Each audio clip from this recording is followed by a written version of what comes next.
কেকের উপরে লেখা বা ফন্ডেন্টে লেখা বিষয়টা নিয়ে অনেকেই অনেক নার্ভাস থাকেন বা অনেক ঝামেলা মনে করেন। তো এইটা নিয়ে আজকে কিছু কথা বলবো। হ্যালো এভরিওয়ান, আসসালামু আলাইকুম। কি অবস্থা সবার, কেমন আছেন?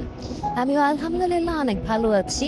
তো এইটা নিয়ে যারা নিউ বেকারস আছেন তাদের ক্ষেত্রে বেশি ঝামেলা হয়। তারা বুঝতে পারেন না যে কিভাবে লিখলে সুবিধা হবে। তো তাদের জন্যই আমি আজকে কিছু টিপস দিয়ে দিচ্ছি। এই যে আমি যে লেখাটা লিখছি এটা চকলেট গানাশ দিয়ে লিখছি। তো আপনারা এডিবল পেন দিয়ে যদি লিখেন সেক্ষেত্রে লিখতে পারেন, সমস্যা নেই। বাট আমার কাছে মনে হয় এডিবল পেন দিয়ে লেখা থেকে চকলেট গানাশ দিয়ে লেখাই অনেক বেটার। কারণ এটা ইজিলি হার্ড হয়ে যায় বা কোনো ভুল হলে ঠান্ডা হওয়ার পরে আপনারা ইজিলি তুলে ফেলতে পারবেন, বা এটা থেকে কালারও ছড়ায় না। আর আপনি যতটা চিকন করে যাচ্ছেন এইভাবে যদি আপনি পাইপিং ব্যাগটা কেটে নেন তাহলে অনেক চিকনভাবেও লিখতে পারবেন, মোটাভাবেও লিখতে পারবেন, আপনার ইচ্ছা।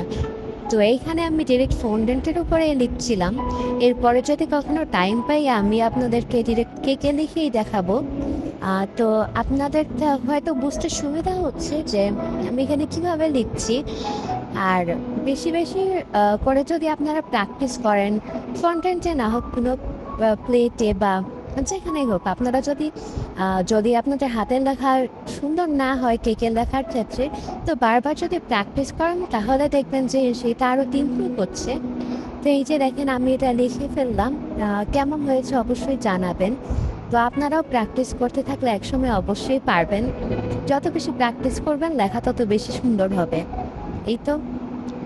আল্লাহ হাফেজ।